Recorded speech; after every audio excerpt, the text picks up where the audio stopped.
A traveling tradesman spots a noble lady sitting alone on a bench, enjoying a sandwich, and it looks really tasty, so he approaches her and asks if she'd let him try some. The lady readily agrees since she's always happy to share her meals with others, so she reaches into her picnic basket and makes the man a sandwich. When he tries it, he is delighted by how delicious it tastes, so he asks the lady if she'd share the recipe with him. However, he probably should have asked that before he ate it because the girl informs him that the sandwich had blackhorn wolf meat in there. The tradesman awkwardly excuses himself and throws up next to a tree because he never could have anticipated that she'd give him a monster meat sandwich. Blackhorns are notorious for their poisonous flesh, so he thinks the lady must be insane to be eating it so casually, but while she may be weird, she's not stupid. She went through a lot of effort to process the meat so it would be safe enough to eat, but so far, no one has been open-minded enough to give her food a fair chance. A few days later, Melf is attending a banquet and she can't get enough of the wide variety of meat she gets to stuff her face with.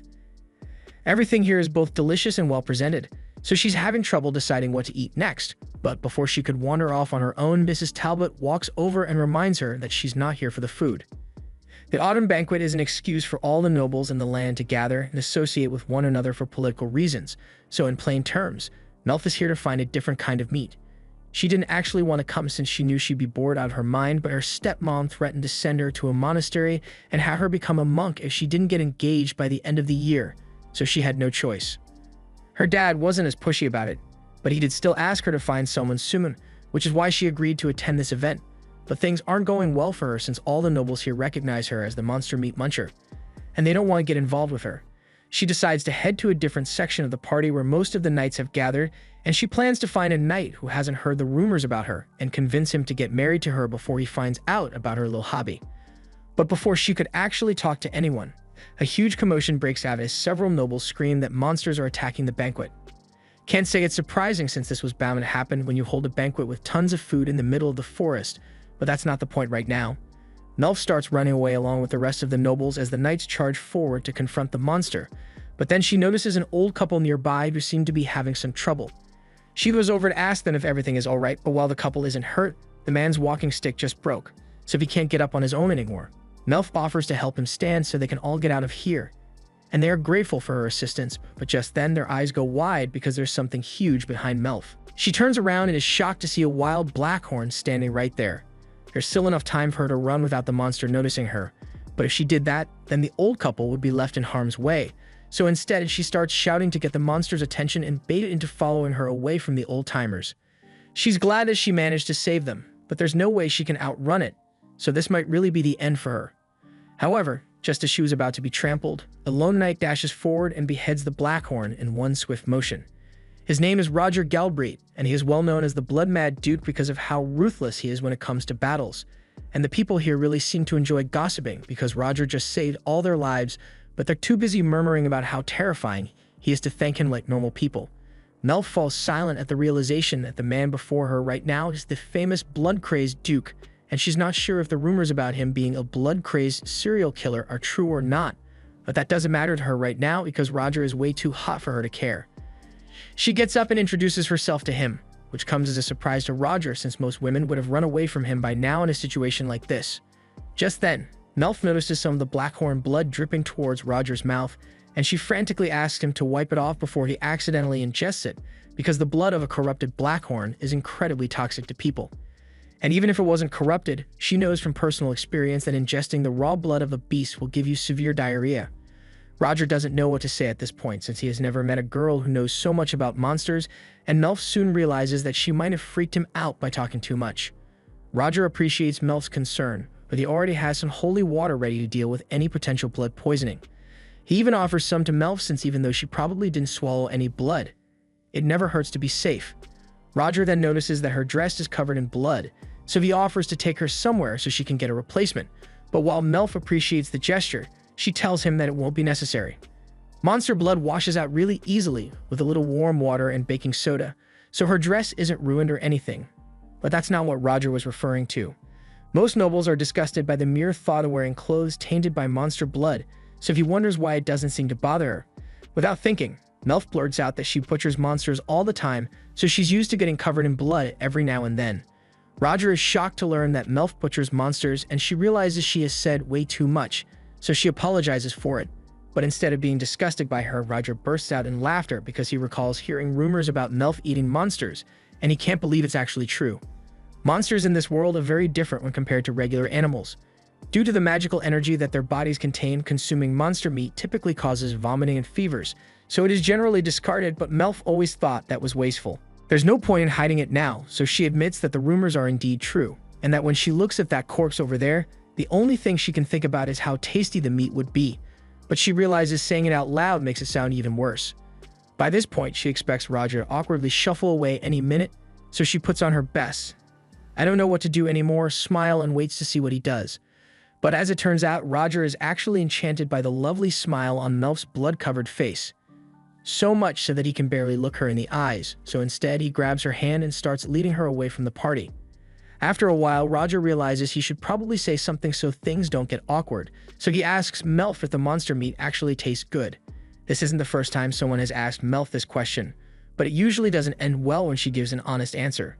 She tells Roger that blackhorn meat actually tastes a lot like beef, but while most would sneer and disregard her opinion as crazy talk, Roger actually seems to be taking her seriously, and that's a first for her, so she's really happy.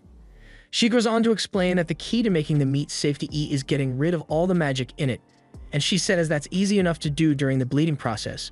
So Roger asks her if she'd be willing to make some for him. Melf says she'd be more than happy to do so, but she does warn him that meat from mad beasts like the one he killed today tends to be a little rough on the stomach even with proper preparation, so he's going to have to wait until she can get her hands on some non-corrupted meat.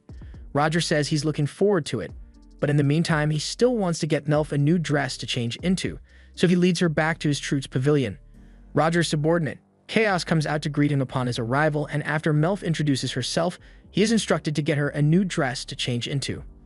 In the meantime, Roger takes her to one of the tents and prepares a little bath of hot water so she can wash the blood off her face. Melf insists that there's no need for him to go so much trouble for her sake, especially when there's way more monster blood on him than there is on her. She tells Roger he should prioritize cleaning himself first, but that was always the plan, and he has already started taking his shirt off. He doesn't see anything wrong with it since he does it all the time, but Melf, on the other hand, is getting extremely flustered. She'd have seen knights take their shirts off during training sessions before, but it still spikes her heart rate every time it happens. Roger asks her if something is wrong, and Melf doesn't want to lie, so she admits that she was admiring his incredible physique.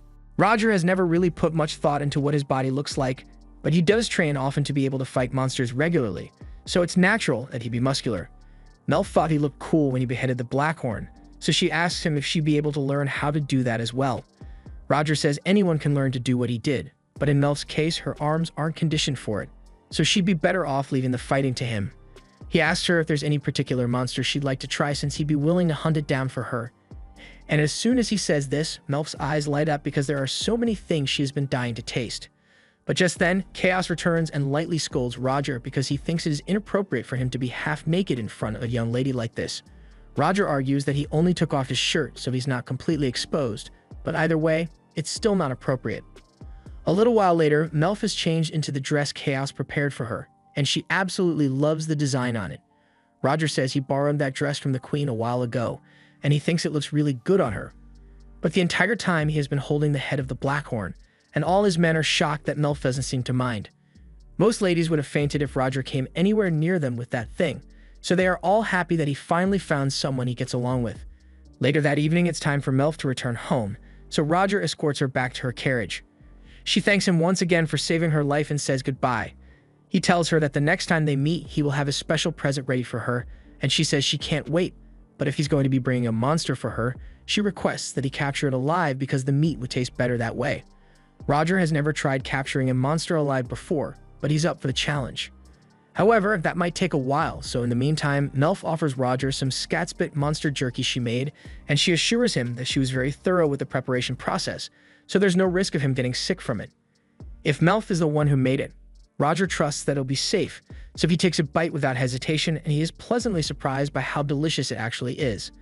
Chaos yells at Roger because it's reckless for someone of his authority to eat food without having it tested for poison first, but Roger says it's fine and sticks a piece of the meat in Chaos's mouth to show him how good it tastes.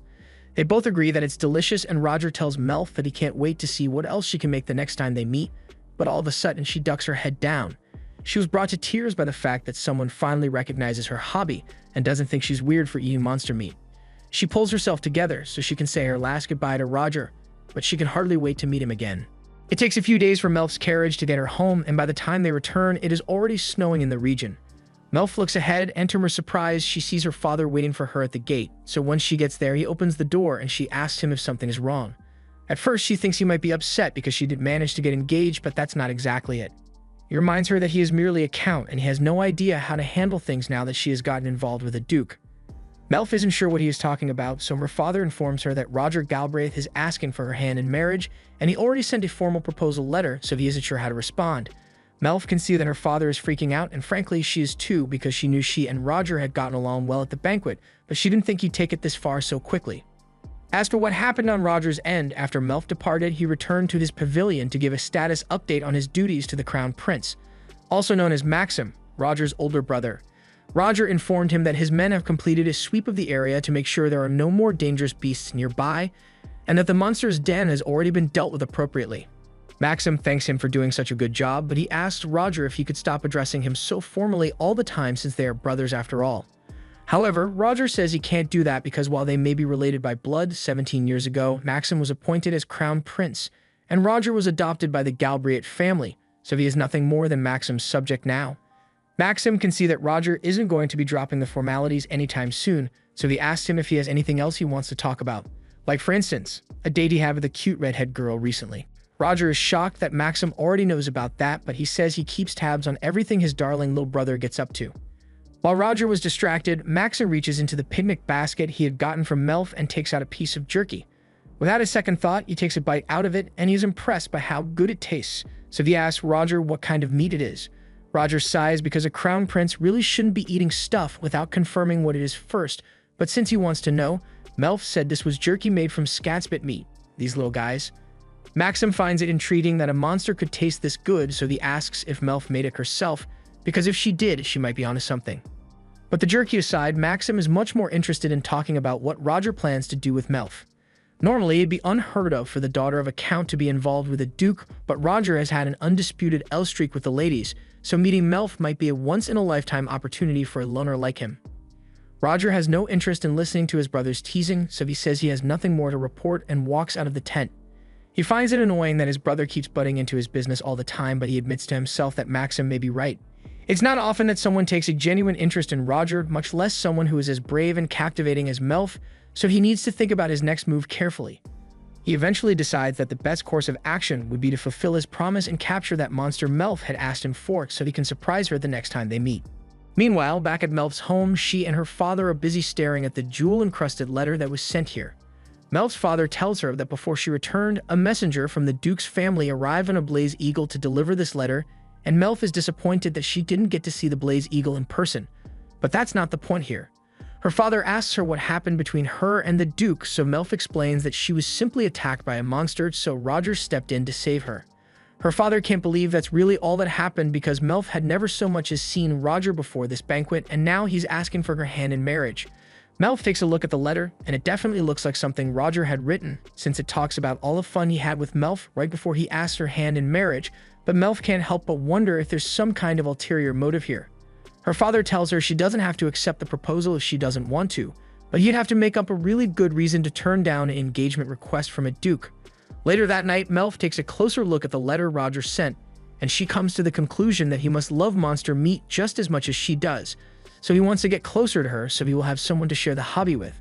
However, as she squeezes the letter tight, she notices that some magic seems to be coming off of it, and a hidden message is suddenly revealed. It says that Roger will visit her before the end of the winter, specifically by the 18th of the month, which just so happens to be tomorrow, so Melf's father starts freaking out again. Melf is just as flustered because she didn't think she'd get to meet him again so soon. She's still not sure what his intentions are, but there's no point in worrying about that right now. The next morning, Melf's stepmother comes to her room to wake her up, and she's appalled by the fact that Melf is still in her nightgown this late in the morning. She makes up an excuse and says she was just waiting for Celia to get here so she could help pick out an outfit, but in reality, she literally woke up a minute before Celia arrived. As far as stepmothers go, Celia isn't particularly mean to Melf, but she's not very nice either, and she never misses a chance to scrutinize every decision Melf takes. She knows she was the one who insisted on Melf finding a husband as soon as possible, but she asks her what she was thinking choosing the blood-mad Duke of all people. Melf couldn't care less about all of Celia's comments, so she just stands there silently while her maids get her dressed, but all of a sudden she hears a loud roar outside, so she rushes to open the window and sees a flock of glacial dragons approaching. Glacial dragons are common around here, so Melf realizes this must be Roger's envoy, and a few moments later he flies up next to Melf's window and tells her he's here to ask for her hand in marriage. He also mentions that he brought the gift he promised her last time, and she's excited to hear that, but Celia is terribly frightened by the dragon, so she yells for Melf to close the window immediately. Melf leans outside and asks Roger to land the dragons over by the northern pasture, and once he's gone, she closes the window and buries her face into the curtains to hide how much she is blushing. She already knew Roger was handsome, but seeing him riding on a dragon so casually made him look way cooler than usual, and her heart is beating so fast that she doesn't know what to do. While Melf was trying to calm herself down, Celia has been trying to get her attention for a while now, and when she finally gets through to her, she tells Melf that she's going to lie down for a bit because seeing that dragon made her feel ill. As she is leaving, she grumbles to herself about how Roger must really be insane to be riding dragons around like that, and that he's not fit to be a duke, but Melf refuses to let her badmouth Roger any further, so she tells Celia that she intends to accept Roger's proposal, and she'd appreciate it if Celia would refrain from speaking about her future husband that way. Celia leaves the room in a huff after that, and an hour or so later Melf meets with Roger out in the pasture. There she explains to him that she only found out that he'd be visiting when she read his letter yesterday, so she wasn't able to prepare anything for him, but Roger doesn't mind. If anything, he should be the one apologizing for showing up so abruptly. Just then, Chaos speaks up and says the only reason they came so quickly was because Roger couldn't wait to see her again, but Roger tells him to stop spouting nonsense. Anyway, Roger asks Melf where she'd like him to drop off her gift, and as he says this, he points over to a cage wrapped in a cloth, so Melf's eyes light up at the realization that he really did capture the monster for her. She knows she's the one who asked for it, but now she feels a little bad for making him go out of his way for her sake. Roger notices that she's acting a little strange, so he asks Melf if something is wrong, and all of a sudden she looks up and sincerely thanks him for his effort. She asks if it would be okay for her to take a little peek inside, and Roger sees no issue with that, so he leads her over to the cage. Melf doesn't see any movement coming from it, so she asks Roger if he already killed it, but he pulls the cloth away to reveal that the Moodle is still very much alive, just unconscious. And not only that, he managed to nab a golden-furred royal Moodle, which is extremely rare.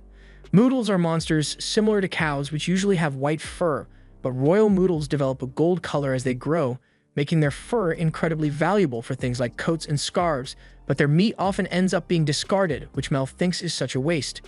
Melf has never gotten to try one before, but since it's a herbivore that only feeds on fruits and mushrooms, she expects that it'll taste delicious. But that aside, finding one with fur this nice is rare, so Melf asks Roger if he's really sure he wants to give her something this valuable.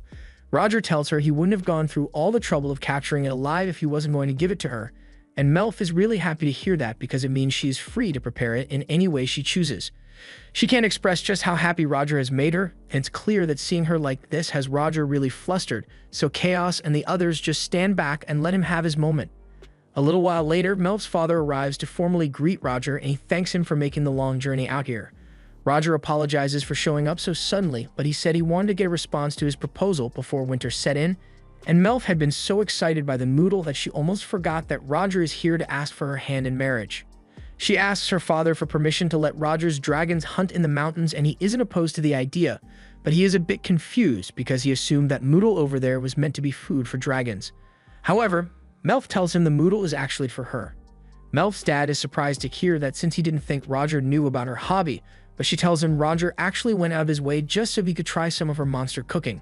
And on that note, she asks her dad for permission to open a research facility so she can start preparing the Moodle as soon as possible. Her dad worries that seeing Melf butcher a monster might be off-putting to Roger, but he speaks up and tells Melf's father that he understands her to some extent, and he is also aware of the nasty rumors surrounding her, and he is proposing despite them. Hearing that Roger is so interested in Melf is the best news her dad has heard all day, so he tells Roger that he should make himself at home. But before that, Roger says he'd like to do something about the gift he brought before it wakes up since it's still alive. Melf's father is shocked to learn that Roger brought a living Moodle here, but Melf was the one who asked him to capture it alive. On that note, since he's here, Roger says he'd like to watch the preparation process, so her dad tells her to show him to her research facility. Roger and his men take off on the dragons to start heading towards the facility, and Melf is having a great time since she has always wanted to try riding a dragon. As the facility comes into view, Melf points it out to Roger, but he can sense a bit of hesitation in her voice, so he asks her if something is wrong. Melf plays it off and says she's just nervous about riding a dragon for the first time, but that's not actually what's bothering her. She's happy that Roger doesn't mind her eating monster meat, but she won't know if he is truly okay with it until he has seen how she prepares it, and she is rather nervous because she's not sure how he will react. Upon arriving at the lab, Roger notices an ancient magic circle inscribed onto the floor. He asks Melf about it, so she explains that it was originally her mother's creation, but she made some improvements to it. She says this is what she uses to prepare the monster meat, and Roger thinks it's a genius idea, but he wonders how she manages to pull it off since it would be difficult to drain all the magic out of a monster corpse with just this circle. Melf tells him there's actually one more tool used in the process, so she goes into the storage shed and pulls out a quartz flask. She explains that she uses this to draw out the beast's mana and blood at the same time. And while it may look ordinary right now, once she starts the process and applies her magic to it, she says it will become a lot more colorful. Roger is impressed by Melf's craftsmanship, but now that she has explained how it works, she would like to request a favor from Roger. She knows this may sound a little strange, but she says she wants to see him use his sword to behead a monster again. A little while later, Melf says she's ready to begin, but cleaning the moodle by herself is going to take a while, so she asks Roger for a little help, and with a wave of his hand, his subordinates immediately get to work. Knights are usually in charge of harvesting valuable materials from the monsters they kill, so they are really efficient at it, and in a few minutes, the moodle has been completely sheared. Melf loves how fluffy all the golden moodle fur is, but that's not why they are here, so Roger takes off his jacket and asks Melf if she's ready to have him beheaded. Melf says a little prayer for the moodle and promises not to waste any of its meat before activating the magic circle and giving Roger the signal to go ahead. He raises his sword and, in one swift motion, the moodle's head is severed from its body. Roger's strike was so fast and precise that Melf could barely keep track of it, but now that the moodle has been slain, it's time for her to extract its blood and magic. She holds the flask and chants another incantation, causing the blood in the carcass to flow into the flask, but this is the first time Melf has ever worked with such a large beast, so there's a lot more magic blood than she thought there would be. The flask begins to crack as it is filled beyond capacity, and Melf is starting to panic because she can't stop once the spell has begun, but fortunately, Roger is right beside her, so she explains the problem, and he grabs a replacement flask to swap out with the full one. Thanks to his help, Melf is able to complete the spell unimpeded, and the moodle is successfully drained of all its blood. Roger is glad that it worked out well, but he's surprised that the moodle still looks so big since he thought removing all the blood would shrink it down a bit. Melf explains that the spell she used specifically targets only the monster's blood, leaving all other moisture intact to preserve the flavor. Roger is once again impressed and asks how the spell was developed, so Melf explains that 17 years ago, this region was suffering a severe famine. Hundreds of people had already died of hunger since the land here is poor in resources and the soil is hardly fertile, so Melf's mother began researching ways to make use of the abundant monster population here. The process is still a bit complicated right now, but if Melf figures out a way to simplify it further, then anyone would be able to use it, and it would transform monsters from a dangerous nuisance to a valuable food source. That's why Melf chose to take the challenge after her mother's passing, but she admits that she also has a lot of fun sampling rare monsters from time to time. Roger can tell that Melf's goal is a noble one, but he has one more question he would like to ask. He holds up the flask of magic blood and asks her what she intends to do with it. Melf says she just uses the magic energy from it to start fires and power the lights, and this much should last around 2 months before she needs to refill, but Roger is surprised that that's all she uses it for. Melf asks if there's another way to use it, and Roger bursts out laughing at the realization that she really has no idea what she has achieved. He explains that Melf has accomplished something that even the royal court mages have struggled to do for years. She has found a way to extract and store pure magic essence in a bottle, and in the wrong hands, something like this could be used to create weapons of mass destruction. She had no idea she was essentially making bombs, but Roger says it's not a problem since he knows she would never harm anyone. He's just glad that the rumors about her drinking the blood aren't true, because with how bewitching her hair looked, he was starting to worry that she might be a vampire. Melf gets flustered by Roger's compliment, and she doesn't know what to say, so without thinking, she starts talking about how dazzling Roger looked when he rode in on his dragon earlier, until they both get embarrassed and just stand there in silence. This is becoming hard to watch, so Chaos interjects and reminds the two that there's still a lot of work to be done, so they awkwardly shuffle away. A little while later, Melf comes up to Roger with a hunting permit. Roger had fed the moodle's organs to his dragon, but it wasn't enough for them, so he needs to go out and catch some more monsters before they become fussy. Just then, Roger's stomach begins to growl, indicating that he's really hungry as well, So even though they are technically meant to wait till dinner time, Melf suggests that it wouldn't hurt to try a few pieces of the meat right now. The two take a few cuts of the meat, and just as they are about to begin cooking, Roger remembers that he brought something special for this occasion. He takes out a slice meal and tells Melf to give it a try, so she tastes a small piece, and she is astonished by the combination of flavors it has. Roger explains that he swiped this from his head chef before he left home, and it is apparently a blend of various spices, so it goes really well with meat. Roger and Melf prepare 2 skewers and are practically drooling in anticipation as they wait for it to cook, but while they are standing there, Chaos sneaks up on them and asks what they think they are doing. Roger tries to cover it up and says there's nothing going on here, but Chaos can clearly smell the delicious aroma coming from over here, so there's no hiding it. Roger then remembers the hunting permit he got earlier, so he takes it out and tries to get Chaos to go away by ordering him to go get some monsters for the dragons. Chaos says he will gladly do so, but he wants Roger to come with him since he is their best fighter.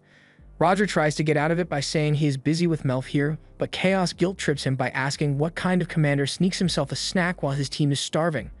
Roger eventually caves and says he will make a skewer for Chaos as well, but then Chaos points out that the entire team is right here, so Roger ends up making one for each of them.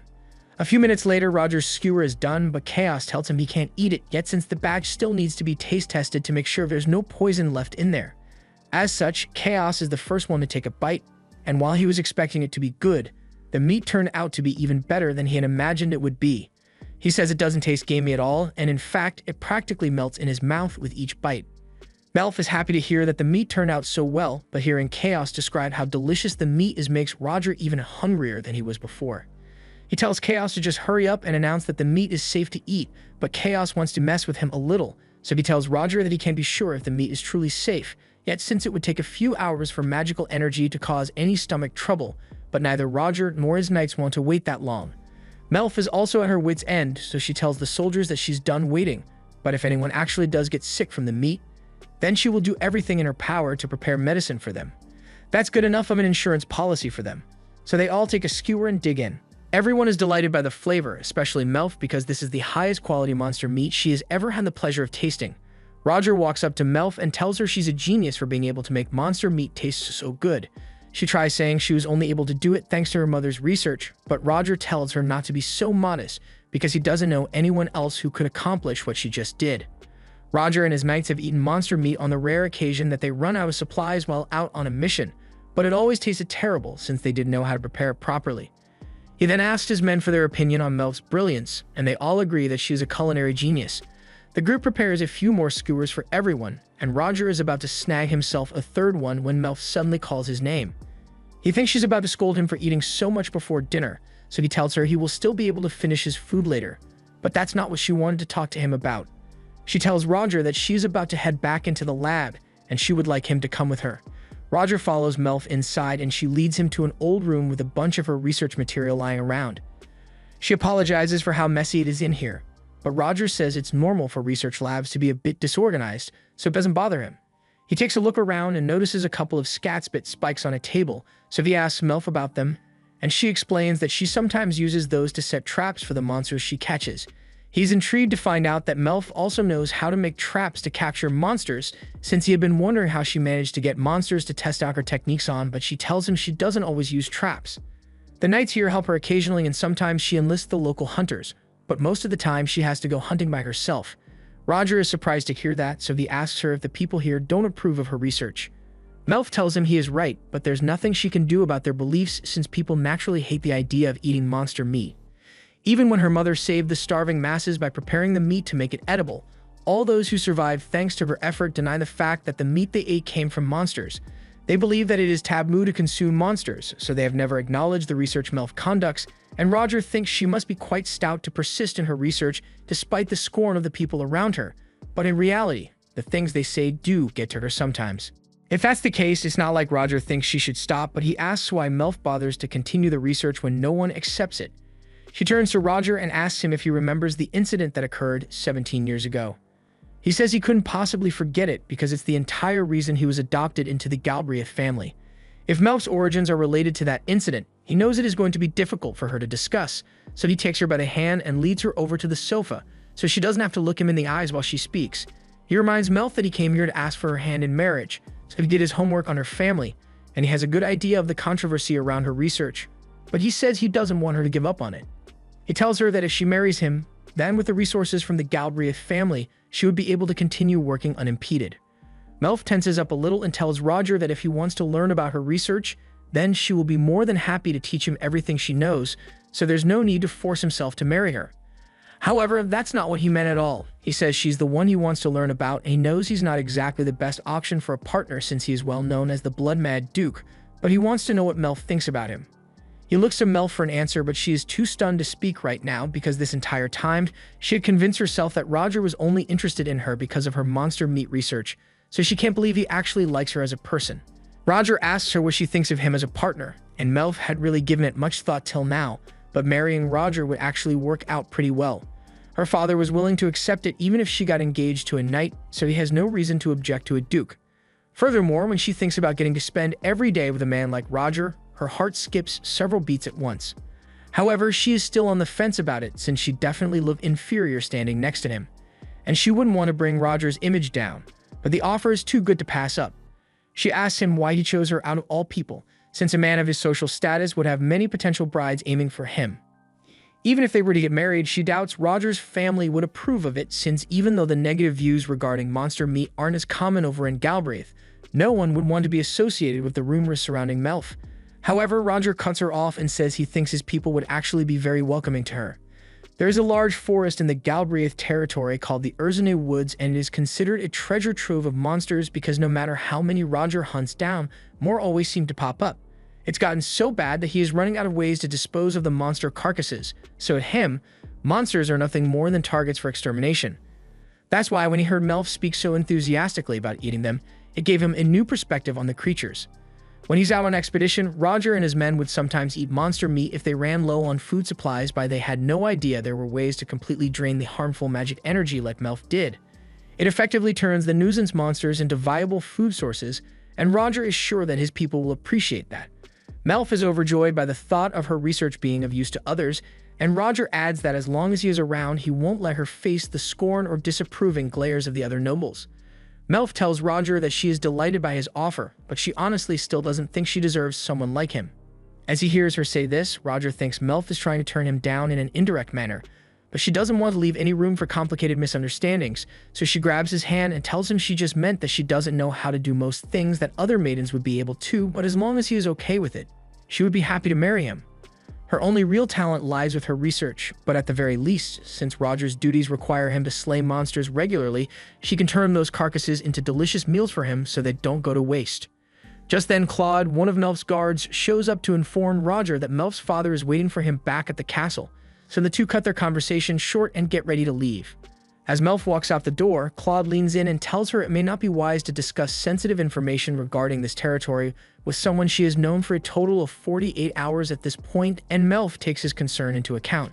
As the three walk down the hall, Roger can tell that Claude is awfully wary of him. Claude has been keeping an eye on him all day, but Roger understands that a reaction like that is not unwarranted when he has a reputation as a blood-mad duke. A little while later, Roger meets with Melf's father to finalize the details of his engagement to Melf, and Melf's father is really nervous because he isn't used to talking to a duke so casually. He is pleased to hear that Roger acknowledges all of Melf's hard work and cares about her, but as a father, he would still like to know why Roger is interested in her. Roger explains that on the day of the banquet, he'd have been terribly bored by the whole event. Even when the beast attacked, he didn't think much of it and just killed it like usual, but after he saved Melf, she didn't run away from him in fear or even break eye contact. Nor was she appalled by him being covered in blood, so he realized she might actually accept him for who he is. Roger understands that his engagement proposal was rather sudden, but a certain meddlesome family member of his wouldn't stop bugging him about it, so he decided to make things official as soon as possible. Melf's father understands and begins signing the contract, but before he finishes, he asks Roger if that's really the only reason he chose to get engaged to Melf. Roger assures him that he didn't make the decision on a whim, and he then goes on to give a TED talk about all of Melf's endearing characteristics, which he adores. Melf's father is now convinced that Roger truly cares for Melf, and he is relieved because in a world where eating monsters is shunned, he had worried that Melf would live a life of constant disgrace. And as a count, there was almost nothing he could do to protect her, so he tells Roger that he is leaving her in his care. And Roger assures Melf's father that once she joins the Galbraith family, he will do everything in his power to protect her. 10 days after the engagement was finalized, Roger had returned home, and Melf is busy packing up all her research documents with the help of her knights so she can move to Roger's territory. It has been a lot of work, but Roger insisted that Melf should bring everything from her research facility along with her, and he even left behind a few of his knights to ensure that she wouldn't have trouble carrying it all. She knows she and Roger are officially engaged now, but it still hasn't fully sunk in yet. After the marriage contract was signed, Roger even went as far as to imbue it with powerful magic to symbolize his commitment to Melf, but he knew Chaos would make fun of him for such a romantic gesture, so he asked her to keep that part a secret from him. It was a touching moment, but Melf's father was starting to feel awkward watching all of this, so he coughed to get their attention. Before the engagement was finalized, Melf's father had told Roger about a secret he had been keeping from Melf for a while now, and he asked him not to tell Melf about it, but Roger immediately turns to Melf and starts snitching on her father. He tells her that her father was the one who spread all the bad rumors about her being a monster meat muncher. Granted, he only did it because he wanted to dissuade people who would use her research for evil, since he knew weapons of mass destruction were a dangerous possibility. Roger understands the sentiment, and he's not too mad about it since Melf's father only did it to protect her from people who might use her for her research, but he makes it clear that he doesn't want to hear any more of those rumors again, and Melf's father gets the message. Melf wasn't really paying attention to the whole conversation, so she has no idea what they were saying, but they just told her she doesn't need to worry about it. She is still curious as to what they were talking about back then, but before she can ponder it anymore, Mullen, one of the knights, comes over to tell her that the leftover royal noodle has been frozen solid with magic and is ready for transport.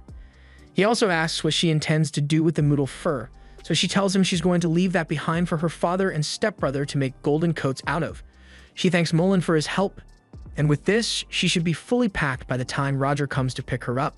But now that she thinks about it, she wonders if engaged couples are meant to move in together so soon. The reason Roger was so insistent about it was because once winter hits, no one will be able to travel to or from the Martial Raid territory, so he wouldn't be able to see Melf for a whole 6 months if she stayed here.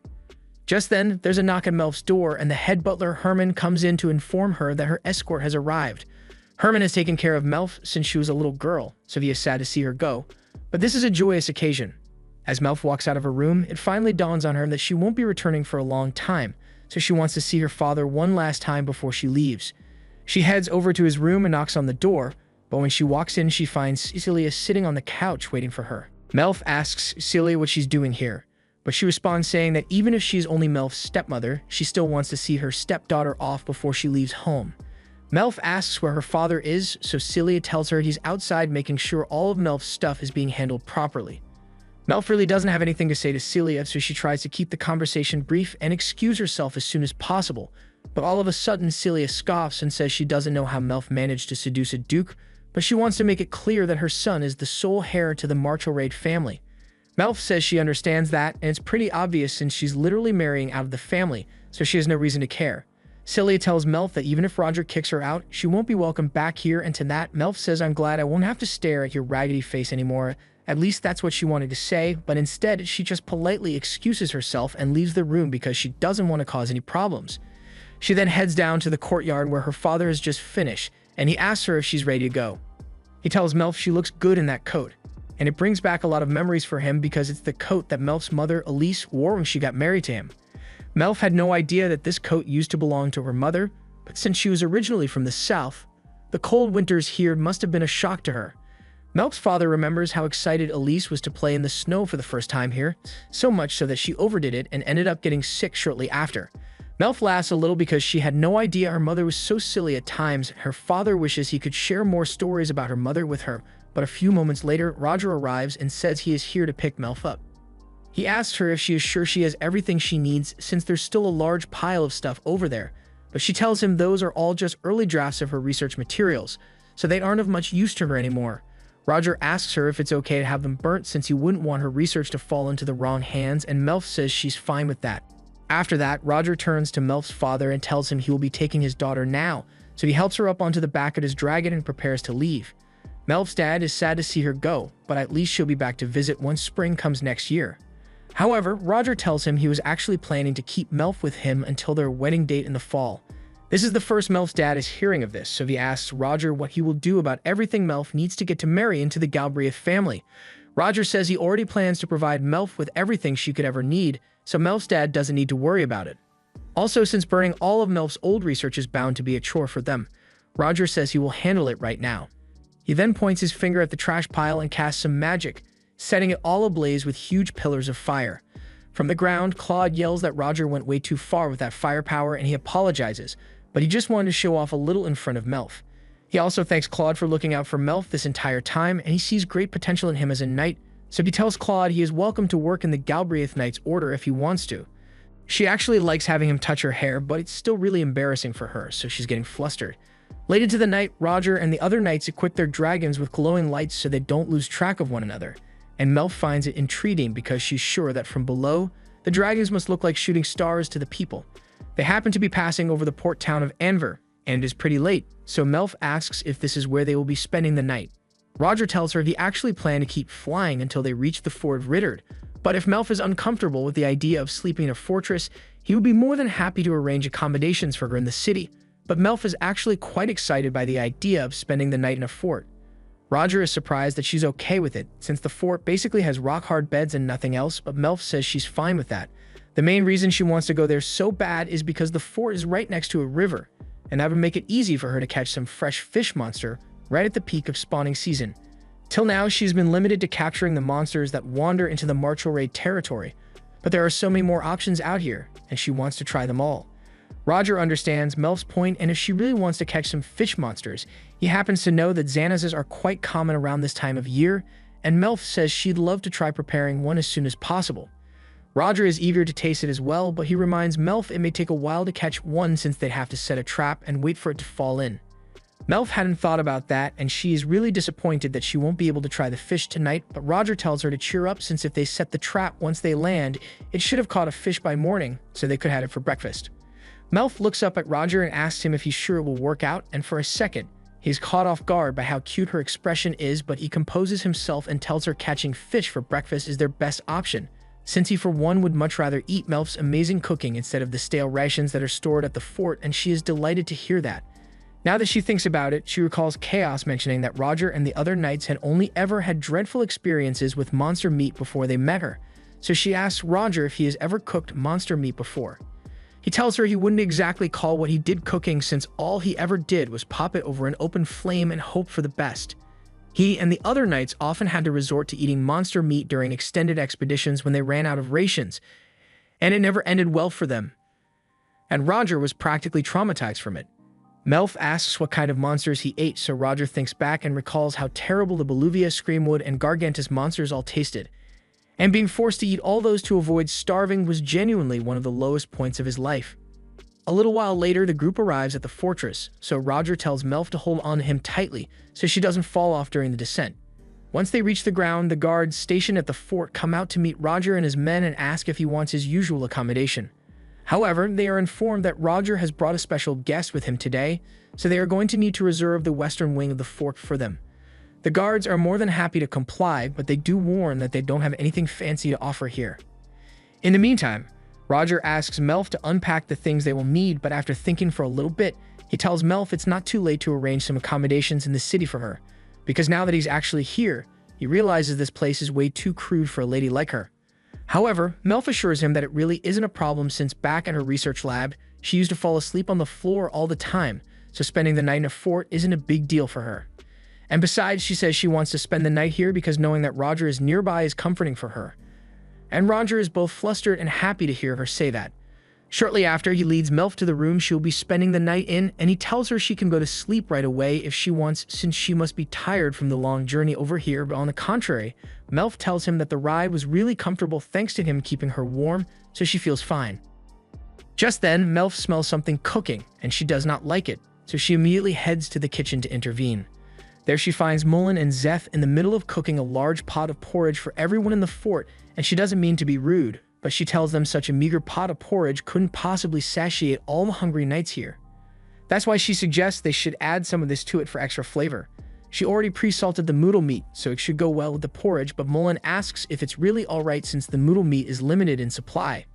Seth is also concerned, but more so because he still doesn't trust the idea of eating monster meat. Back when the rest of the knights were tasting it for the first time, he was busy doing something else, so he never got to try it, and despite everyone telling him it was perfectly safe, he still has his reservations about it. Melf offers to give him a piece to try right now to dissuade his worries, so she slices some meat and grills it over the fire before giving it to Zeth to try. She assures him that she makes sure to remove all the magic toxins during preparation, so he doesn't have to worry about any food poisoning. Zeth nervously grabs the meat, and since he's getting some, Mullen asks Melf to make a piece for him as well, and she's more than happy to. Zeth still isn't convinced that this is safe to eat, but Mullen tells him he's missing out because this meat is one of the best you could ever eat. Once Melf is done cooking Mullen's piece, he thanks her and eats it without any hesitation, praising Melf for her amazing cooking skills. However, all of a sudden, Roger shows up and he doesn't look happy about the fact that his soon-to-be wife is cooking for other men besides him. Melf tells him there's no need to be so upset because she already made some for him as well. Roger refuses to eat it because he's not done sulking yet. Melf doesn't want the meat to go to waste, so she thinks back to the time that her little brother refused to eat his food and recalls how the maid used to feed him, so she decides to do the same to Roger. She tells him to open wide, and Roger is so surprised that he inadvertently opens his mouth, and Melf seizes the opportunity to put the meat in there. She asks Roger what he thinks, and he admits that he really enjoyed the meat, so he can't really be mad anymore. Since Roger and Mullen have already eaten theirs, Zeth decides to do the same, and he is pleasantly surprised by how good it tastes. Melf is glad to hear that he likes it, but there's still a lot of work to do, so she asks for some help incorporating the moodle meat into the porridge.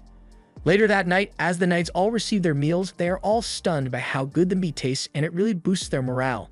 Melf is glad that everyone seems to be enjoying their meals, and Roger compliments her for finding a way to make the porridge taste so good. Melf tells him she didn't really do anything special, she just chopped some of the moodle meat into fine cubes and fried it before mixing it into the porridge. Regardless of how simple it was, Roger is still really impressed by her cooking. And come to think of it, everyone here has eaten except Melf herself, so he holds out a spoonful of porridge and tells her to open wide. Melf's cheeks go red as she realizes what Roger is trying to do, and she did do it to him earlier, but now that she's on the receiving end, she realizes it feels really embarrassing. She tries telling him that she can feed herself, but Roger insists on being the one to do it, so she gives in and lets him feed her. She really enjoys the taste, so she tells Roger she can eat the rest on her own, but he isn't satisfied yet, so he tells her to open up for the next bite. After he is done feeding Melf, Roger tells her he has something he wants to discuss. He says he wants Melf to stop addressing him so formally, and now that Melf thinks about it, she uses Roger's title a lot when she's talking to him. But since they are engaged now, there's no need for such formalities, so she agrees to address him casually from now on. Hearing her say his name so endearingly is music to Roger's ears, but all of a sudden his eyes flash gold and he winces in pain. Melf becomes worried and asks for someone to come over and check on Roger, but as Mullen comes running over, Roger tells him there's no need to worry. He simply lost control of his magic power for a moment, and while he does have a bit of a headache now, he says he is fine. Melf begins to worry that this may have been caused by her feeding him monster meat, but Mullen assures her that this isn't her fault. Roger simply has incredibly strong magic, and his body is capable of storing far more than the average person, but there is still a limit to how much he can hold at once, so he just needs to release some of it, and he will be back to normal in no time. To make Melf feel better, he tells her that this is the perfect opportunity to go hunting for some fish monsters, since it will give him a chance to expend his magic, so he says he will head out first thing in the morning, and Mullen says he will join him. However, Melf still can't help but worry about him because having such strong magic means Roger has to expend a lot more than the average person. Both monsters and humans have magic within their bodies, and just like the monsters, if a human were to build up large amounts of magic in their body for an extended period, it could produce toxins and drive them mad. This was the exact same condition that Melf's mother suffered from before she died, and Melf fears that Roger might end up the same way. One of the last memories Melf has of her mother is watching her slowly die in bed when she was a kid, and while her mother did her best to stay strong in front of Melf, it was clear that things wouldn't end well for her. Melf's mother explained to her that she was born with strong magical power, so it often goes out of control if she doesn't get rid of it in time, leaving her feverish and bedridden like this. Melf asked if there was anything she could do to help, and seeing her daughter's kind nature on display brought a smile to Melf's mother's face, but unfortunately, she was already too far gone. Shortly after, Melf's mother died and a funeral was held for her, but all the people invited began spreading rumors that Melf's mother died because of all the monster meat she had been eating, and Melf couldn't stand that because she knew what really happened. Her mother's spell to extract the magic from the monster meat had been incomplete at the time, and during one incident her body ended up absorbing the monster's magic, which is what led to her ultimate demise. Melf always loved watching her mom perform the spell, and she refused to let all her mother's hard work go to waste, so she decided to continue the research in her honor. She eventually discovered that since human bodies are a lot weaker than monsters, there's a higher risk of dying from accumulated magic toxins, especially if you are constantly exposed to those toxins. Had she known of this earlier, she might have been able to warn her mother and save her life, but it's already too late for that. So she decides to do her best to make sure the same fate does not befall Roger. Melf later wakes up in bed, and she wonders how she ended up here because the last thing she recalls was pacing around, trying to think of a way to help Roger. It eventually dawns on her that she must have fallen asleep on the floor, so Roger must have found and carried her to bed, and she can't believe she put herself in such an embarrassing position. She gets out of bed and begins looking for Roger, eventually finding him drinking some tea in the dining area. She asks him if he is feeling alright, and Roger assures her that he really is fine. His magic power was nowhere near the level of producing toxins yet, so he has no serious symptoms, and to prove it, he presses his forehead against Melf's to show her that he doesn't have a fever. Melf is relieved that Roger hasn't become feverish, but she's concerned about the fact that his body feels ice cold. He explains that he got soaked trying to catch the monster fish he mentioned last night, and that makes sense, but Melf feels bad that Roger had to go out in the middle of a cold night because of her request. He asks if she wants to come see the fish he caught, and she says she does, but right now, she says she's more worried about warming Roger up. Roger pulls her in close and says staying like this will keep him warm, and her face goes red with embarrassment at first, but she actually likes being close to Roger, so she has no complaints. Melf asks if Roger has already killed the fish, but he says he didn't and tells her it should still be swimming in the metal net he set up down by the river. Melf is excited to hear that, and since it will be dawn soon anyway, she says she'd like to start preparing the Xanas right away, and Roger likes the idea of that, so he says he will come with her, but Melf objects to that because she feels bad that Roger hasn't gotten any sleep since he spent all night catching the Xanas. He assures her that he is perfectly fine, but if she really wants to make him feel better, then he would really like a hug right now. Melf blushes and says she hasn't had a bath yet, so she is still dirty, but Roger says he doesn't mind since after all the work he did to catch the fish, he's probably dirtier than she is. Melf turns away in embarrassment, and Roger seizes the opportunity to hug her from behind, which gets her really flustered. Just then, Zeth happens to walk in and Melf awkwardly greets him, so he greets her back, but after getting a look at the situation, he feels like he's interrupting something, so he turns away. A little while later, once the rest of the knights are awake, Melf informs them that she plans to start preparing the Xanas from breakfast, but she's going to need someone to get some flour and oil for her since she wants to try battering and frying the fish. Zeth offers to go get the ingredients, and while he's doing that, Melf and Roger head outside so they can start walking to the river. Roger asks Melf if she has everything she needs, and she confirms it, cheerfully showing him the magic circles she made on some oil paper. Roger is intrigued since he had been wondering how Melf intended to extract the magic from the fish out here. She explains that she had originally intended to create a magic circle out by the river, but the water probably would have washed it away, so this was the next best option. A little while later, they arrive at the river, but Roger tells Melf to stand back a bit since the Xanas is still quite dangerous. He then orders the knights to pull up the net, and he warns them to be careful since monster fish are quite strong when they are in water, and a single blow from it could break a bone. As Roger is giving them orders on how to bring it up safely, Melf is mesmerized by how manly and assertive Roger is in situations like this. The Xanas is soon dragged up to the surface, and when Melf gets a good look at it, she is shocked because it's a lot bigger than she thought it would be. She has seen illustrations of it before, but it is much more magnificent in person, and she really wants to get a close look. However, Roger stops her. As much as he enjoys seeing Melf so enthusiastic, he reminds her that the Xanas could easily rip her arm off if she got too close, so it's best not to risk it. Anyways, now that the fish is out of the water, Roger asks Melf if she's ready for him to behead it, but to his surprise, she raises a sword and says she wants to do it herself. She thought that since this is just a fish, then maybe she would be able to handle beheading it, but the sword turns out to be way too heavy for her to handle, and considering the size of the Xanas, she realizes she would never be able to behead it properly like this. Roger tells her not to be too upset about it, since it takes a lot of practice to become proficient with a sword, so for now, she can just leave the dirty work to him. Though, with that said, he has never actually killed a fish before, so he asks Melf if there are any steps he needs to follow. Melf gets up and tells him that first, he will need to blind the Xanas. Roger and the others ask why, so she explains that she heard fish stop moving when they can't see anything, and having it sit still would make it a lot easier to kill. She places a piece of cloth over the Xana's eye, and just as expected, it stops moving, so she tells Roger to go ahead with the second step, and she says she needs him to stab the Xanas right behind the eyes and above the gills to destroy its brain. Roger does as instructed and stabs his sword into the Xanas' head, and after a brief struggle, the light in the Xanas' eyes goes out, so they have successfully killed it. It's now Melf's turn to get to work, so she covers the Xanas in her magic circles and she begins casting her spell shortly after. The magic energy in the Xanas is extremely thick, but there isn't much blood. so she doesn't need to worry about running out of space in her flask, and the extraction is completed without any issues. She asks Roger to hold on to the flask of magical energy, and now that the fish has been drained, she had planned to have it beheaded by Roger, but she feels bad asking him to do things like this all the time, so she asks him if he could teach her how to behead beasts on her own. Roger chuckles a little because he appreciates Melf's enthusiasm, but he tells her he is fine with beheading as many beasts as she needs him to because being involved in her cooking brings him great joy. Melf is really happy to hear that, so she tells Roger that she also enjoys having him help with her cooking. Back home, she always had to do her cooking and research alone because her father was too busy to help, and most other people thought she was a weirdo, so having Roger and his knights be so enthusiastic about helping her is a nice change of pace. After the knights have repositioned the fish, Roger gets ready to behead it, but before he makes his move, he asks Melf if there's anything he should take into account. She tells him it'll be best if he starts from the point he stabbed earlier and go diagonally towards the gills. That would be a challenge angle to behead a creature from, but Roger is the best of the best when it comes to handling a blade, so it's no trouble for him at all.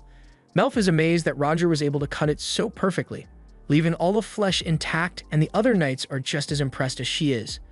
Later on, they return to the fortress where Zeth has just finished setting up everything they'll need to cook the fish.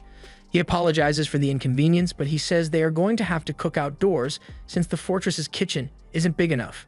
However, Melf doesn't mind since it'll be easier to clean up afterwards this way. First, she'd like to remove the fish's skin and scales, so she asks if anyone has experience with something like that, and a knight named Ambry raises his hand, telling her that he should be able to handle it. Melf thanks him for volunteering, and a few moments later, Ambry starts slicing the skin off the fish. It takes a bit of effort, but Ambry does an immaculate job. So good, in fact, that there's not a single shred of meat left on the fish's skin, and now that they prepared the meat, it's time to start cooking. Melf prepares 2 pots of boiling oil, one at a lower temperature than the other, and she plans to fry the meat in 2 stages to get the best results. Roger has never heard of this method of cooking before, but he really wants to be involved, so he asks Melf if there's anything he can do to help. She wasn't expecting Roger to be interested in the actual cooking process, but since he wants to help, she asks him to pay attention to the temperature of the hotter pot of oil, but she warns him to be careful so he doesn't get burned. In the meantime, she gets started with the batter, and it's pretty simple. Normally she would add some eggs, but they don't have any, so she's just going to mix some water, flour, and spices together. After that, they will dip the pieces of Xana's meat in the batter and begin frying it in the cooler pot of oil.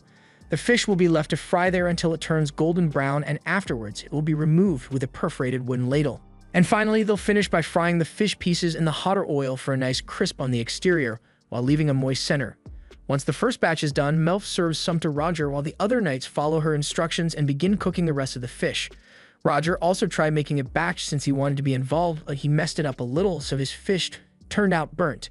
Melf tells him not to worry about it since not many people can get it right on the first try and his batch is still edible, but it may be a little dry.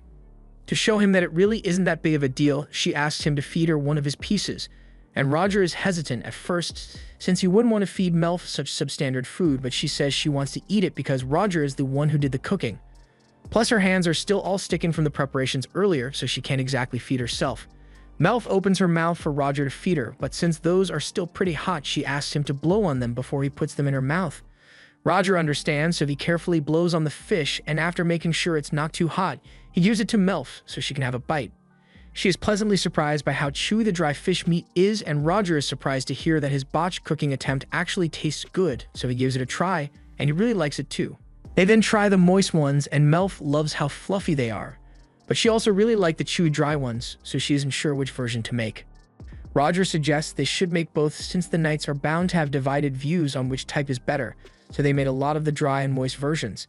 As expected, a bunch of knights seem to really like Roger's dry version, and since it contains less moisture, it could even be taken out on missions as food rations.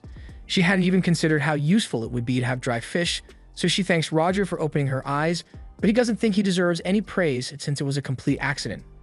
On a side note, he asks Melf if she's alright since she has been standing all morning, but she says she's fine, and besides, she was having a lot of fun with Roger by her side. Roger is happy to hear that, but just then he notices that a few of the knights are carrying dishes inside, so he asks why the tables aren't being set outside. Melf explains that she asked the chefs to make some bread and vegetables to go with the fish, so they set everything up in the Great Hall. Melf then tells Roger to get going since none of the other knights will start eating until he arrives. Roger understands that, but he asks why Melf isn't coming with him. and she tells him she will head over once she is done disposing of the oil they used. He still doesn't want to go, but Mullen ends up pulling him away, and once they are gone, Melf starts quenching the firewood that was used. She feels a little guilty for making Roger go out his way like this, since even if he says he's happy to help, it's important for him to get adequate rest, so she didn't want to make him help with the cleanup as well. Just then, Zeth and Ambry show up and they offer to help Melf get the cleaning done as soon as possible, so they can all enjoy a wonderful meal together. Melf is grateful for the help, and since they are here anyway, she asks them if they'd like to try some of this.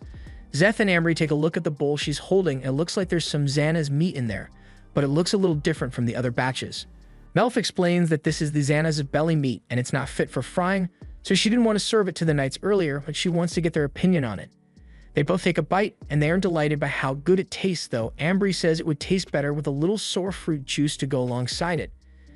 Seth points out that a bunch of fruit was prepared for breakfast in the hall, so they might be able to get some juice there, and Melf is delighted that the belly meat won't have to go to waste, so she asks Zeth and Ambry to hurry to the hall with her before all the fruit is gone.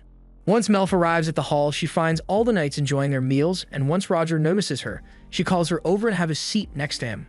A moment later, Zeth comes over with the fruit he was talking about, and he informs Melf that this is called dabo, and it has juice that is really sour. Melf pours some over her fish to give the combination a try, and she is delighted by how well the flavors go together. Roger sees the sheer glee on her face, and he starts to wonder if it's really that good. Melf offers some to him and asks if he happens to like sour food, but Roger has never really tried eating anything that's sour before, so he doesn't know what it tastes like. He's willing to give it a try, but as soon as the fish and juice combo hits his taste buds, his face scrunches up because sour tastes way worse than he thought it would. He doesn't want to hurt Melf's feelings by saying he doesn't like it, but she can tell by the expression on his face, so she makes a mental note to avoid sour flavors whenever she's serving him food from now on. After breakfast is over, it's time for them to resume their journey to the Galbraith castle, so Roger tells everyone to get back on their dragons and they all take off. As they continue their journey, Melf gets curious about what Roger's life in Galbraith is like. So far, all the knights she has met seem to adore and respect him, but she wonders what the people in Roger's duchy think of him. Along the way, she asks Roger what kind of cities and towns there are in the Galbraith territory, and he tells her there were originally 30 cities here, but they've been whittled down since the Great Famine 17 years ago, so now there are only 12. He goes on to explain that during that time, the previous duke died suddenly, which is why he was chosen to become the next duke. And this comes as a shock to Melf, since she has never heard of a duke dying because of a famine before.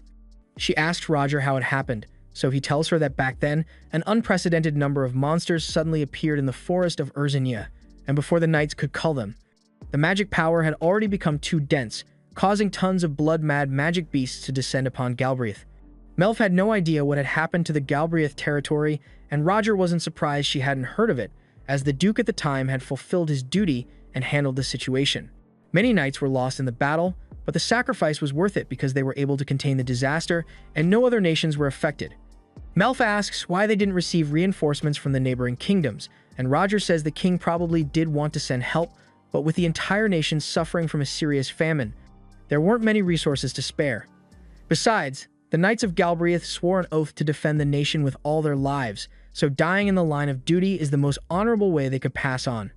Roger and the rest of his knights also took that oath, so should something like that happen again, then it would be his duty to put his life on the line to defend the kingdom from monsters. Melf doesn't know what to say to that, because Roger just told her that he is prepared to sacrifice his life at any moment, and he said the whole thing with a smile on his face too. So he must really have accepted that he will die for the kingdom someday. It's not something she has any right to be upset about, but looking at Roger's face right now reminds her of how her mother used to smile all the time even though she was slowly dying, and the thought of losing Roger terrifies her. She begs him to never speak about losing his life with a smile on his face like that again, because she can't stand the idea of him accepting such a hopeless fate. Her mother died like she had resigned herself to that fate, and she doesn't want to see Roger go out the same way. She promised that she will continue her research and find a way to make sure a calamity like that never happens again. Roger can see that Melf is upset, so he apologizes for speaking as though he doesn't value his life since that isn't the case, but that's not the only reason Melf is upset. For better or worse, her and Roger's lives are going to be intertwined from here on out, so she wants to share some of that burden with him. She grabs Roger's hand, and while this may not count as an oath since she's not a knight, she promises to do everything in her power to make sure tragedy never befalls him for as long as they live, and Roger is left speechless by how serious she looks right now. He is touched that Melf cares about him so much, but he says he can't afford to put her in harm's way. However, that's not what Melf is asking him to do. She knows she can't fight like Roger or the other knights, but there are still many ways she can help them with her research, so she wants him to rely on her a little. Roger sees tears welling up in Melf's eyes, so he hugs her and asks her not to cry. He understands how she must feel about this, but to him, death has always been par for the course when you become a knight. He asks her if she'd like to hear a story about his past, and Melf is very much interested, so he starts by telling her that he was born as the second son of the previous king, and he got along great with his brother, Maxim, but the way they were treated was vastly different. Maxim had golden hair and purple eyes resembling those of the great King Maximus, who was known for his wisdom, so he gained the nickname Second Coming of the Great Sage. But as for Roger, his sight caused him to store magic energy in his eyes, and that caused quite a stir among the people in the castle. Maxim was often praised for how quick-witted and studious he was, but Roger, on the other hand, would often end up accidentally losing control of his magic power and destroying sections of the castle, so he always felt like a bit of a failure, but he eventually became strong enough to withstand the magic in his body. However, by then, people had already labeled him as the out-of-control prince, so they all feared going anywhere near him. The only ones who weren't scared of approaching him were the knights, so one day, Chaos was assigned to look after Roger, and though Roger recalls Chaos being extremely critical of him all the time, he was the first knight to swear his loyalty to him, so they became good friends later on. Chaos could have followed in his father's footsteps and joined the royal guards if he wanted to, but he chose to stay by Roger's side and follow him to the Galbraith territory when he became a duke. Around that time, in order to prevent a succession dispute, the previous king made Roger the Duke of Galbraith, now technically a subject to Maxim who would inherit the throne. At the time, the kingdom had been severely weakened by the drought and famine that the land suffered from, and a bunch of the nobles were on the brink of rebellion. Roger doesn't blame his father for how things turned out since it was the only choice he had, as many of the nobles had even started considering making Roger the king and asking him to go attack other nations to claim their resources. Conflict began to arise between the pro- and anti-war factions, and tensions were running high. Chaos's father even ended up dying as a result of the situation in the nation, and talk spread about how the Galbraith territory was being swarmed by monsters, so Roger eventually had enough and made the decision to do something about it. He ran to his brother and told him he would agree to step down as a successor to the crown and would become the Duke of the Galbraith region so Maxim could become king and they could put an end to the suffering of the people. Maxim felt bad that Roger would have to take up such a large burden at such a young age, but there was no other choice.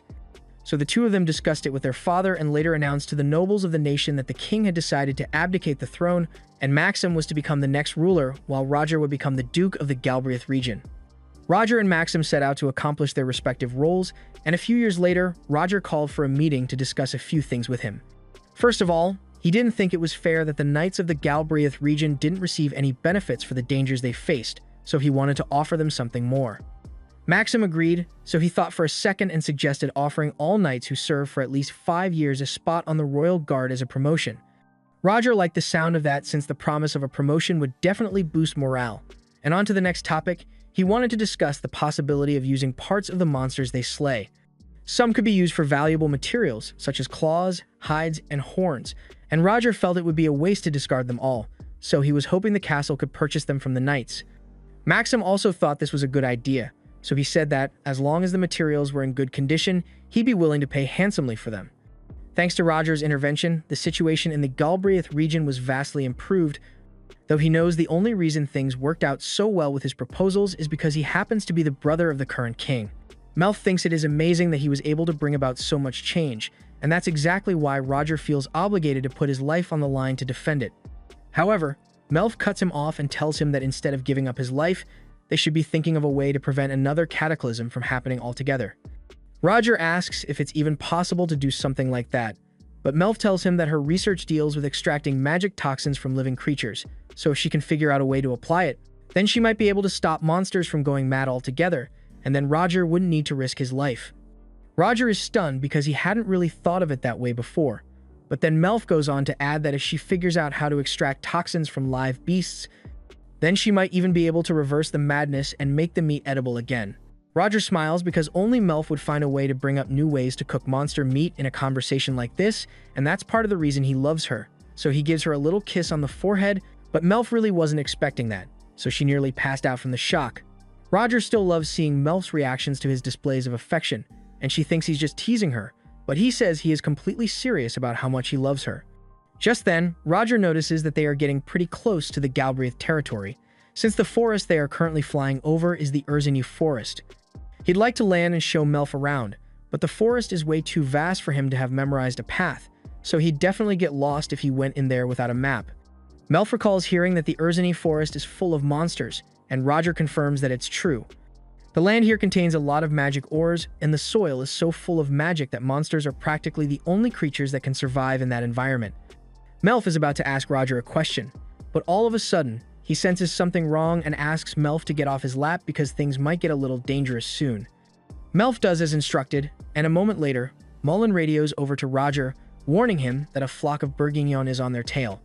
Roger stays calm and orders the knights to get into formation to prepare for evasive maneuvers, and after hearing that they are being chased, Melf decides to take a peek at the monsters, but when she does, she is absolutely terrified by how menacing those things look.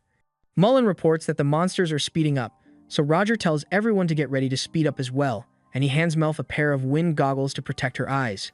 He also apologizes that they got attacked on Melf's first visit, but she says it's fine because this much is to be expected. Still, Roger is surprised that the Bourguignon even decided to attack in the first place. He'd understand it if he were flying solo, but he has a whole group with him, so why would they risk hunting now? Regardless of the reason, they need to get out of here as soon as possible, so Roger asks Melf to hold on tight and then proceeds to cast acceleration magic. The rest of the knights follow suit, and Melf is amazed by how fast they are moving, but then she notices that the ground seems to be getting awfully close, and that doesn't seem like a good sign. Roger ends up pulling up at the last second so they don't crash, but that scared Melf so much that she nearly screamed. She needs to take her mind off the danger somehow, so she starts fantasizing about how tasty the birds would be if she could eat them. But then she realizes the birds are probably thinking about eating her as well, so she gets scared again. The birds are still following them, and normally by now, Roger would have fallen back to deal with them himself, but he can't risk putting Melf in danger right now, so he orders the other knights to begin attacking the birds to break up their formation, and in the meantime, he tells Melf to brace herself because he's going to pick up the speed. Melf tells him he doesn't need to worry about her, but then Roger casts even stronger acceleration magic, and they start flying so fast that Melf can barely keep her eyes open even though she's wearing goggles. As for the other knights, Mullen is having trouble landing any shots on the birds since his accuracy is terrible at this distance, but aside from that, he and Zeth don't understand why the birds are chasing them so persistently today. They contact Roger and suggest that they should all land at a nearby fort to launch an offensive attack, but Roger rejects that idea since it's too risky. Instead, he says they'll keep flying until they reach the Galbraith territory's defensive line. Melf then realizes that Roger is being so insistent on running because he doesn't want to put her in danger. To make matters worse, the dragons are also being weighed down by all the stuff she brought along, so she's totally being a burden here. Just then, Melf remembers that she rigged her bags to explode if someone tried forcing it open, so they might be able to use it as a distraction against the birds. However, Roger immediately rejects the idea since he knows Melf's stuff is important to her, and he wouldn't want her to lose any of it. In that case, she asks him to drop her off on the ground so he can engage the monsters without having to worry about her, but Roger says no again because he wouldn't be able to protect her that way. He knows Melf must feel like a burden right now, but he assures her that everything is going to be okay because there are soldiers waiting at the defense line. So once they get there, it should be safe. Melf feels a little better after hearing that, but she still wishes there was some way for her to help. She doesn't know any attack spells and paper magic circles aren't very effective mid-air, but then she remembers that she still has a flask full of magic Xana's blood, and Roger once mentioned that the magic stored in one of these is enough to create weapons of mass destruction, so they might be able to use this. However, simply throwing it isn't going to be enough to take out all of the birds, so she proceeds to write down as many ancient magic circles as she knows to boost the flask's attack potency. She then hands it over to Roger and asks him to put some of his bodily fluids on the flask so he can activate it, but he has no idea what she's talking about. Melf explains that they can use Xana's blood to cast a spell to wipe out the birds, but since Roger has the most powerful magic out of anyone here, he needs to be the one to cast the spell. Roger takes a look at the flask and he is amazed by how many spells Melf managed to cram on here. It's got explosion, eruption, fire, gust, and blaze, so Roger is pretty much holding a pocket nuke right now, and he finds that hilarious. He cuts his hand so he can put some of his blood on the flask, and as he is activating the spell, he asks Melf when she had the time to think of this. She tells him she just came up with it a moment ago, which is rather surprising to Roger, but Melf is much more concerned about the cut he made on his arm, so she asks him to let her treat it once they make it to safety. Roger happily agrees, but first they need to make it out of this, so he issues new orders to his knights. He tells them he will be heading towards the rear and everyone is to prepare as much acceleration magic as they can manage in the meantime because on his signal, they are going to fly away at top speed. However, he tells Mullen to remain in his current position because he has a mission for him.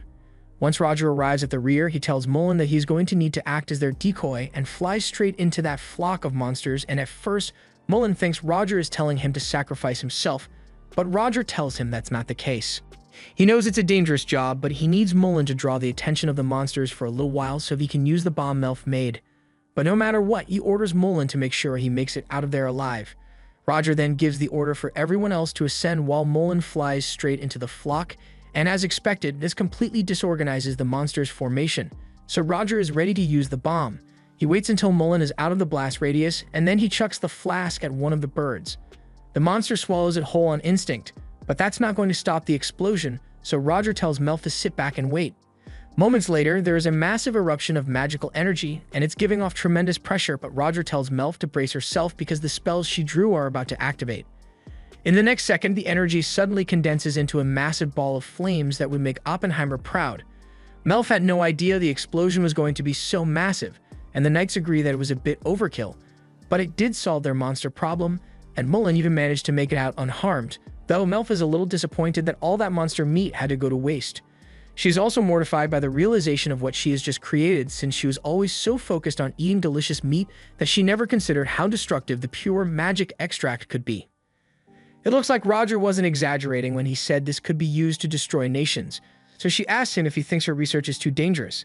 He can see that Melf is really concerned about this, but he tells her he won't allow anyone to rebuke her here, so she can fully devote herself to her craft. And as for whether it is too dangerous, he points out that the extracted energy can be used for more than just making weapons. It can be used as fuel for cooking and many other things, so he is sure it will be beneficial to society. In fact, they can start testing it out in the Galbraith region immediately, since he's sure that people would be happy to have an alternative to using wood for their fires. And it would also provide a stable source of heat and light during the harsh winter months, and hearing that makes Melf feel a lot better since it means her invention can be used to make the lives of people better instead of worse. Back home, no one was really interested in her research, so she never really considered the impact that it could have on the people around her. But that's all the more reason for her to be grateful to Roger, because not only has he shown genuine interest in her research, he is also actively showing her a way forward, and she couldn't be happier.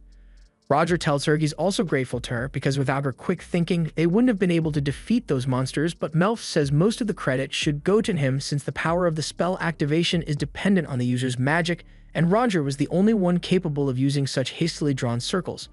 Roger agrees that it was a team effort, and since they work so well together, he suggests they could go monster hunting together sometime, and those words are the best thing Melf has heard all day. She's already picturing all the fun she'd be able to have with Roger, so she asks him if he's serious about letting her go hunting with him. And Roger says he's not joking, so she begins celebrating. But just then, Chaos comes flying in at breakneck speeds because he heard a massive explosion coming from this direction and thought Roger might be in danger. Roger tells him he's a little late to the party since he and Melf already took care of the monsters. Chaos is relieved to hear that they are alright, but after realizing that Roger was responsible for the explosion, he starts yelling at him for using such a recklessly destructive attack out here. Melf sheepishly raises her hand and is about to explain that she's technically the one who created the explosion, but before she could say anything, the rest of the soldiers that came with Chaos show up, and they are all excited to see Roger's bride for the first time. They start showering Melf with compliments because they think she looks lovely, but she gets really embarrassed since this is the first time she has had so many people be nice to her at once. They eventually arrive at the heart of the Galbraith territory, Midlake, and the castle at its center is where Roger stays. Melf thinks it's odd that Roger's castle looks a lot like a fortress, but that's before this city was built. This place was actually a fortress made to defend against monster attacks. Some people still call it a fortress city to this day, but if that's the case, Melf asks if that means monsters from the forest can come all the way out here. Roger admits that the city does get attacked by a monster or two from time to time, but it's not nearly as bad as it used to be, so life here is relatively peaceful. Melf is mesmerized as she looks at all the beautiful walls surrounding the city because they are unlike anything she has ever seen back home. Roger goes on to explain that the forest used to be a lot closer to the city before he made the decision to pull back the defense line. People initially gathered here because the previous Duke made this place his base, but the fear of monsters was still very much apparent among the people, and when the cataclysm occurred, the problem became far worse. Melf looks down at the base of the walls and she can see what appears to be scorched earth, so she assumes it must be the aftermath of Roger fighting to protect the city. Though he assures her that the situation really isn't that bad, so there's no need for her to worry. Anyway, it's time for them to head into the city, so Roger tells Mullen to inform the guards of his arrival so he can open the front gate, and he asks Chaos to go get Melf's baggage and bring it to the castle later. He then flies through the city entrance with Melf, and along the way, he explains that they have to fly through this tunnel because there is currently a magic barrier over the city to protect against aerial monsters. Melf is amazed to learn of this, but it consumes a lot of mana, so they can't afford to keep it on all the time. They probably turned it on because they heard about the flock of monsters that attacked, and Melf is a little worried that more might attack again, but there's no way of knowing what will happen for sure. To be safe, Roger says they should remain alert for the rest of the day, but that aside, it's time for him to welcome him to his city. Once they land, Roger asks Melf to come check her luggage to make sure everything is still here. But as she is doing so, she notices that Roger's dragon seems to be staring at her a lot. At first, it freaks her out because she doesn't know why the dragon is looking at her. But then she follows its line of sight and realizes that it is actually staring straight at the leftover royal noodle meat that Roger happens to be holding. She feels kind of bad for it. So she walks over to Roger and requests that he let the dragon eat some of the meat. Roger understands that Melf wants to give the dragon a treat, but he is hesitant to do so because he was really looking forward to eating the rest of the noodle later. But since his dragon really seems to want it, Roger caves and hands the meat over to it. After that, he officially welcomes Melf to his castle, but as they are walking across the bridge, Melf notices a lot of fish in the moat, so she bends down to get a closer look at them. The fish in the moat are called Bacta, and they are kept there as a means of cleaning up waste that ends up in the moat every now and then. They are monsters like the Xanas, but she wonders if they would taste just as good if she cooked them. Just then, Melf notices her reflection in the water, and as soon as she realizes how frizzy her hair is, she starts freaking out. It must have happened during the chase on the way here, but there's no way she'll be able to fix it with her hands, and she'd hate to be introduced to everyone here looking like a mess, so she needs to figure out what to do quickly. She nervously calls over to Roger and says she has a question to ask, so Roger stops to listen, and the fact that he doesn't seem bothered by her messy hair has Melf wondering if she's making a big deal out of this for no reason.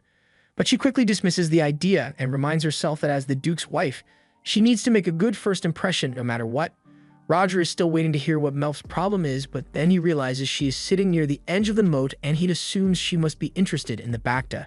He tells her that Bacta fish are delicious when stewed, and for a moment, Melf forgets all about her hair problem and starts talking about how she has never gotten to try Bacta before. Roger asks if she'd like to try one, and Melf happily agrees, but then she realizes that she went way off topic just now, so he tells Roger she actually wanted to ask about something else. She says she'd like to make herself presentable before she is introduced to everyone, so she was hoping he'd show her to a room where she can titty up a bit. As soon as Roger hears this, he realizes he has been incredibly inconsiderate of Melf's needs, so he immediately calls Mullen and tells him they have an emergency, so he should go summon the Blanche Corps at once. He then turns to Melf and apologizes because there aren't any real chambermaids on staff at the castle, and he didn't think to hire any in preparation for Melf's arrival either because they haven't had a duchess here for a long time. With that said, the Blanche Corps is the best he can offer at the moment because they are a team of female knights. Once they are assembled, he orders the knights to treat Melf with proper respect, and the knights all oblige. The captain of the corps introduces herself as Blanche Lucible and says it's a pleasure to meet Melf, but Melf is left speechless by how good-looking Blanche is. The other two knights are Vice Captain Natalie and Lillian, and Roger informs them all that Melf was just on her first flight earlier, so he'd like them to help her recover from it. Blanche accepts the task, and Melf asks Roger how long she has until he introduces her to everyone. Roger hasn't really set a fixed time for the introduction yet, but he thinks dinner time would work out well. So Melf has a few hours to get ready. But before she leaves, Roger grabs her hand and takes off his glove to give her a little kiss. But this makes Melf go all red in the face because she can't believe he did that while the knights were watching. Roger tells her it's not a big deal since they are engaged after all, and in case Melf is wondering, his room is that one right there, so she can stop by any time if she needs something from him. Once Roger has left, Natalie calls over to Melf and gestures for her to enter her room so they can get started, and Melf is amazed by how pretty her new room is. But before she steps in, she hesitates because her shoes are dirty, and she is worried about staining this beautiful fluffy carpet. Blanche sees the problem, so without a second thought, she picks Melf up and carries her over to the chair. But being picked up so casually by Blanche has Melf questioning a few things about herself. Blanche then takes a knee and asks Melf to show her her feet so she can start massaging them, but Melf pulls away and says she can handle that by herself. While Melf is taking off her boots, Natalie and Lillian approach and ask her if there are any sweets she'd like them to bring for her, but while Melf appreciates the offer, she doesn't want to take up too much of their precious time, so she tells them that she can handle things from here. However, Blanche refuses to accept that since Roger trusted them to be Melf's personal guards and they take that duty very seriously, so they want Melf to think of them as her knights.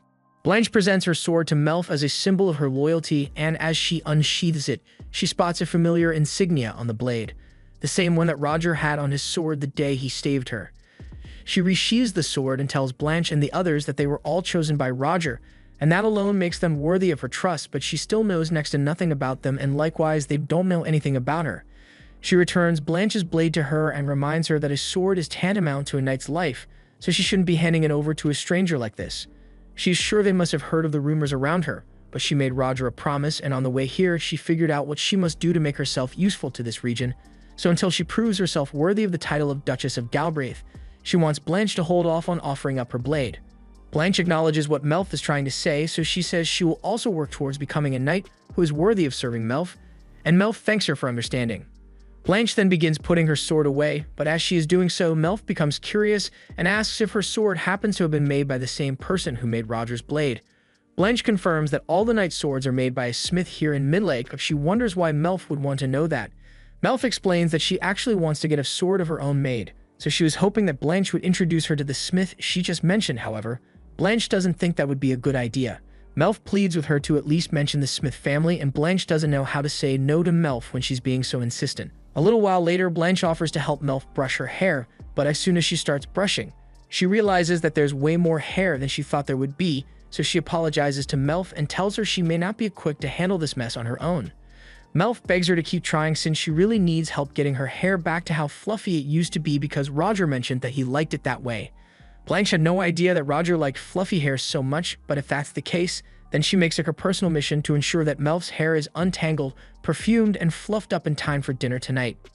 Blanche pulls out all the hair care equipment she has on hand and gets to work straightening out Melf's hair, but Melf feels a little bad about making Blanche do this instead of her regular night duties. She apologizes for the inconvenience, but Blanche says it's not a problem because she used to brush her daughter's hair all the time, so she's used to it. Melf is glad to hear that Blanche isn't being inconvenienced by her, but she can't get over the shock of finding out that Blanche is married with kids all of a sudden. Blanche can see that Melf is curious, so she informs her that she has 2 kids, a daughter and a son. Blanche's daughter has recently shown an interest in becoming a knight just like her, which Blanche's husband has been rather worried about. Blanche is happy that her daughter wants to follow in her footsteps, but she is also aware how difficult it can be to work as a knight in the castle, which is why she can't understand the reasoning behind Melf wanting to make a sword for herself. Melf says she simply needs a blade in order to butcher monsters properly, and this catches Blanche off guard because she wasn't expecting an answer like that. But to be sure this isn't a misunderstanding, she asks Melf if she plans to butcher monsters so she can eat them afterwards. Melf confirms this. After all, eating monster meat was the whole reason she and Roger got together in the first place. She calls over to Natalie and asks her to go get her work tools in those bags over there. So Natalie does as she is told and pulls out a bag of knives which would qualify as war veterans. These blades seem to have been used so much that they shrunk to less than half of their original width, and Melf explains that she usually uses them to cut through bones and flesh, so the wear on them is normal.